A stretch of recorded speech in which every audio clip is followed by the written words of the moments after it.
This is Jerry Gill. Today is January the 12th, 2009. I'm in Oklahoma City with Dick Poole, former Vice President for Oklahoma State University. Dick, this is actually the second interview we've done, and I appreciate you taking time to visit with us again. Former Dean of the College of Business Administration, Vice President for University Relations and Development, have a long history of Oklahoma State University, former faculty member, of course, in the College of Business and Economics. But want to pick up on a subject that is intriguing to a lot of OSU people, Dick, and that's about our colors. I mean, there's been a lot of, where do our colors come from, logos, and how did we develop that? And there's some pretty good stories there. Could you share some of the background that with us, and then maybe the process? Well, Jerry, that sparks a lot of memories. It certainly brings back memories. For a long time, there was no set standard color for OSU. It was orange and black, but there are lots of shades of orange. And I remember there was a lot of controversy over this. Some people wanted a burnt orange, some people wanted a bright orange, and other people wanted other oranges. And finally, they said, we've got to resolve this. And so the Alumni Association said, well, we'll do that, and we'll have a vote among our membership. And we'll give them three choices, kind of narrow it down. When the vote came in, Jerry, it was 1/3, 1/3, 1/3 for the different colors that were presented. There was no solution there. So this went on for a while, and people expressed concern. And finally, the Board of Regents went to the president and said, Mr. President, we want this thing resolved. Well, guess what? The president came to see me, and he said, Dick, I've got an opportunity for you. And he said, I'd like for you to try and resolve this issue. And I jokingly said, thanks, and I took the job on. But I said, this is a very controversial area. It really is, Jerry. A lot of people don't realize that because all of us have strong opinions. So I said, if I'm going to approach this, I'm going to do it very analytically. And the first thing I'm going to do is appoint a large committee. And I'm going to have representatives of alumni on that. I'm going to have a board representative on that committee. I'm going to have faculty representation on it and athletic department representation. All of the people that had a vested interest in this. And then I said I want to bring in an expert. And so I went to one of the large corporations in Oklahoma and got their vice president in charge of this area of operations for communications and outreach and imagery. And they had conducted a big study that cost them hundreds of thousands of dollars. This person had brought up to this meeting all that expertise and how we would go about it. Well, the committee met for a number of times. And one place that there was a strong feeling was for the burnt orange, which is kind of like the University of Texas. And we had one region in particular that was very strong on this, and he really wanted that burnt orange. Then we had others on the athletic side. Myron Roderick, he wanted a bright orange. And so we met and worked, and first we set the stage by discussion. I brought in the systems on colors, and there's what they call a Pantone matching system on colors. And I said, we need to know what we're talking about. We went through these colors, and we came up with some alternatives using this Pantone matching system. That way, whatever we did select, we would have a benchmark. Does this meet that standard? And it's what the printers use in putting out publications. Well, we went through a lot of work. We listened to the expert from the outside and business that talked to us. And I remember we came to a point where some people, even with the logo, the mascot, we had Pistol Pete. There were different images of Pistol Pete. Well, anyways, we worked on this, and I would not take a minority vote. If we weren't unanimous, we went back to the drawing board, and I had one person holding out for the burnt orange. And I truly think that person was being influenced by someone outside the committee. But I know we all have strong feelings, and he was trying to represent. And I said, we're not leaving until we have an agreement. But anyways, that's how we took this task on and went and developed it. Now, if you want, I can pick up on where we go from there, but you may have a question at this stage. Sure. How long was the process, Dick? How long did this take? I would say, now my memory's getting hazy here. I would say this probably took not more than 4 or 5 weeks once I got it going. I mean, I'm talking about the time the board said we want something done, to the time we put the committee together. We had big meetings on campus, and then we moved around and then took action to the Board of Regents, which did finally act, I would say this, on the committee's recommendations on October 1984, I believe it was. So, Dick, again, how long did it take? You say 4 weeks, or 4 or 5 weeks for the committee here, being at work, hard at work. I mean, this includes time to write out, bring people in for the meetings, set up a massive meeting to start with, then have subcommittee meetings. And we did have subcommittee meetings on various things. And then we had the final approval of what we came to submit to the Board of Regents. And that's not a long period. No, that's amazing. That's the reason I asked. I was surprised it was that short. Well, the thing is, we went at it analytically, and I brought people in. I said, here's the system. Most people didn't even know what a Pantone matching system was. So we had all this technical stuff as a background for us to move forward on. So we had the colors. Well, then the logos and so on. Yeah, and we had colors and logos, Pistol Pete, and Pistol Pete, for example, they would have different designs of Pistol Pete, and that was beginning to get confusing. And then on the Pistol Pete we moved for, I'll give you an example. I had one colleague on the committee who was just adamant that rather than have an OSU on his left shaft, he wanted it on the right one, and we had debates on that. I mean, you can't believe, but I listened to everybody. I let everybody have their say, and I pushed, but we finally came to a consensus. Now, the consensus that we came to was, number one, that it would be Pantone Matching System 166. And that became the standard. And we had the technical background of the printers on this to talk about. And then the second thing was the design of our mascot, Pistol Pete. It was going to be standardized. And that was going to be worked. And then we had to have the official logo for the university. And these types of things. And we came finally with a total agreement. But I'm telling you, there was a lot of give and take. And one time, one person said, well, I'm going to vote no. I'm going to go burnt orange. Again, I'm repeating myself. And I said, then we're not adjourning and we're not taking a meeting until we come together on all of this. And we finally did come together. And I presented this to the Board of Regents. And the Board of Regents applauded our action and took our recommendation and passed it unanimously. And I'll never forget, President Larry Boger came up after this was over and he said, Dick, I've seen this at other institutions and how people get emotional and fight and argue and so forth. He said, to be honest, I didn't think you were going to be able to pull it off. But the secret was just simply approaching it in a business-like, analytical fashion. And like when we came up with the the Pantone Matching System 166, there was a color that it looked good on white paper. Now for decorations and clothing and those types of things, it could be a little darker to be more effective. So we said in the policy that the board approved, the official color is Pantone Matching System 166, but on clothing and things like that, it could be up, but no darker than 167. And so we had a concrete base to stand on and move forward. Now, what are the implications of all this? Well, first of all, go to a football game. Back in the old days where we were touting how our spirit and so forth, you'd have burnt orange people, you'd have bright red orange, almost red colors out there. You'd have bright orange, all kinds of colors. Keep in mind that you have out there clothing vendors doing all this kind of stuff. And we had all kinds of treatments on Pistol Pete. Well, when we came up with a uniform system, that got everything looking the same.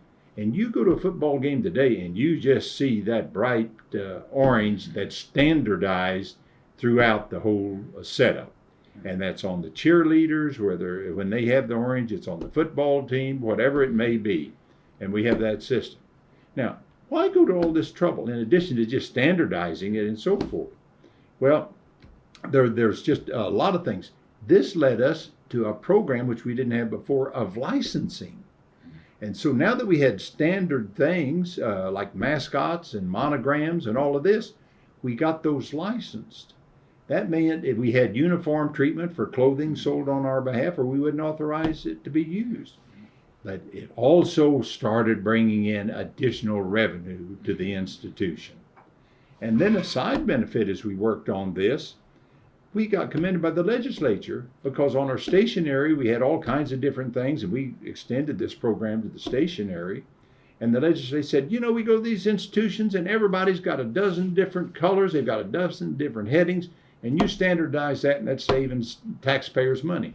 Well, it wasn't big, but I tell you what, it gave us a stronger base to operate with the legislature when we asked for additional appropriations, because they'd say that place up there is well managed, and we like the way that they're trying to do on those things. So those were some of the benefits that tended to flow from this activity, and I think it was kind of an exciting turn of events. Oh, I got to mention one thing. After the board approved it, my wife and I were going to a program down in McAllister, Oklahoma. We spent the night, got up in the morning, and I went to get an Oklahoman. And I'll be darned if on the front page with headline story was a story about OSU selecting an official color and all the rest. And I mean, it was really funny. It was important, though. Stop and think about it. If you're going to have a tradition at an institution, you need to be standardized on these things. And if you see Pistol Pete now, you're only going to see one image of Pistol Pete, not 10, 12, or 15 as someone perceived it. Well, I'll quit with that. I yak too much. No. Well, Dick, just underscoring your comment, too, is when you license it and then retailers to use your logo, their licensed property of the university, they've got to use that color. I mean, they can't be, I'm just sort of expanding on your time. They can't go out and create a different kind of logo, a slightly different color. It's got to be that, or the university doesn't allow them to sell it. Absolutely. And it helps maintain that brand image, that same color, doesn't it? So that gave us that constant uniformity, and it also brought us money. Well, do you remember some of the discussions, Dick, about why did the bright orange come out? I mean, it could have been some other colors. Do you remember what was the reason? There was a lot of byplay. As I mentioned, one of the regents really was very strong on burnt orange. And Myron Roderick didn't want to imitate the University of Texas. Yeah. And that was burnt orange. That's what they used, wanted us to be individualistic. And he was very, very strong on the bright orange. And so as we analyzed the bright oranges, we came up with this technical color called Pantone Masking System 166. And it really does stand out. It's the right kind of color to have, and it's not dull or the rest. But I mean, we had a lot of give and take, and we had people that thought it just had to be this color or that color. And by giving a lot of thought to it, we didn't end up with, we got rid of that problem of 1/3 wanted this, 1/3 wanted this, 1/3 wanted this. And today now, there's no question. This is no longer a problem for the institution, and it is board policy. That's what's so important. And I wasn't sure how the board would react, because I knew one member in particular was very strong about this, but there were some other things going on at the time, and the board voted unanimously, and in fact extended a special commendation to the committee for solving what was really a difficult problem. Now, other things this led to, we didn't have an official OSU flag. And we created then, with the monogram there, with instruction, research, and extension incorporated in that. You go to a banquet or a function, or you look at the flagpole in front of Whitehurst today, you will see our flag flying below the Oklahoma flag. From the Alumni Center too, Dick. Yes, and from the Alumni Center. And then we have a spirit flag. So we introduced not only the colors and Pistol Pete being standardized as a mascot, but also the flags that we have. And you go to official functions now, and the university has a flag that is typical or illustrates what we're about as a great land-grant university. And that's teaching, research, and extension. And so those are some of the things, and as I reflect back on it, I really must say on behalf of the committee, they did an outstanding job on a very controversial topic, and I think came up with a very, very fine solution that has paid dividends. And that's all passed now. There's no controversy on it, and it's just an accepted fact today. Well, did everybody buy into immediately this, Dick? I mean, we had Oh no, we had a lot of discussion in the meetings, as I said earlier. A couple of times I said, we're not adjourning this meeting till we get a consensus. I want to hear the argument, the discussion, because when I leave, we're going to be unified. And some people were huffing and puffing. I said, that's the easy way out. Our way is to come up with a solution for our Board of Regents. And that's exactly, maybe we just wore some people down.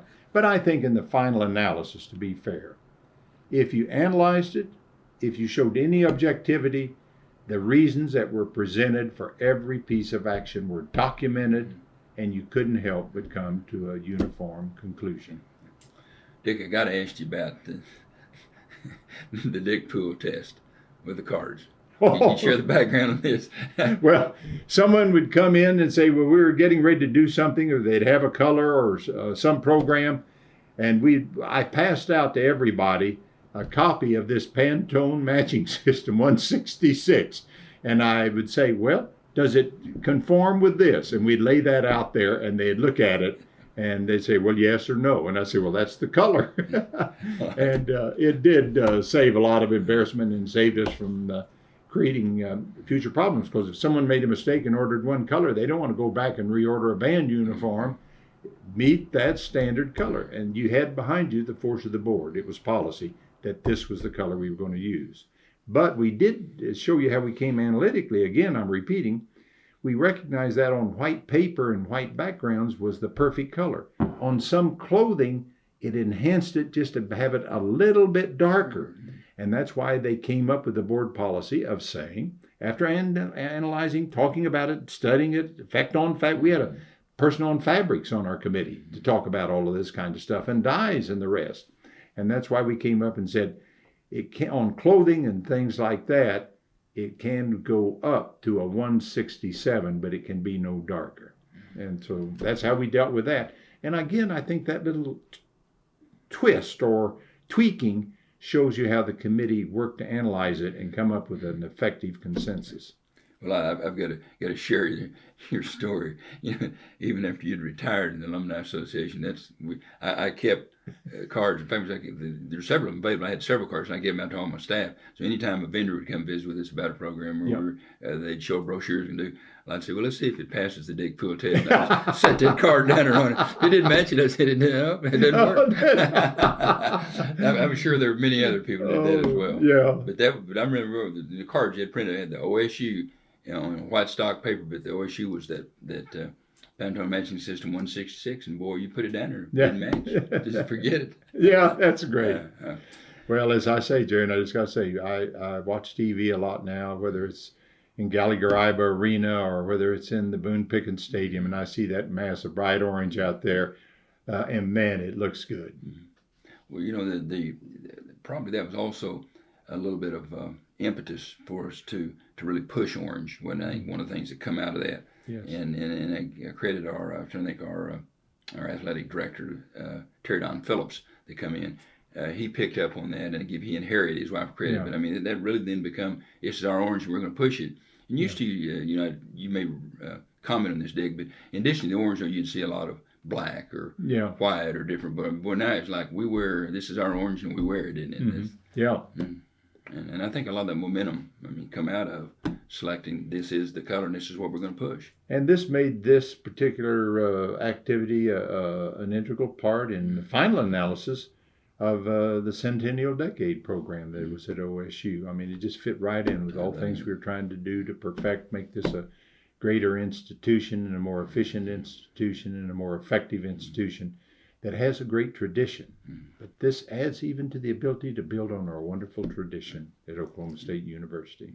And I think, Dick, picking back on our legal counsel office there on the campus at OSU, has all of these on file, and they do some tweaking occasionally. Yes. The OSU logo was changed a little bit. Yeah, and that board can approve any of those. But they have this basic document together that goes back to 1984 that they've made changes off of that document, carrying forward in that concept. So it's 20 years later, it's still 24 years later making a big impact on Oklahoma State University. This is one place where we've had corporate memory in an institution. And I used to joke about corporate memory.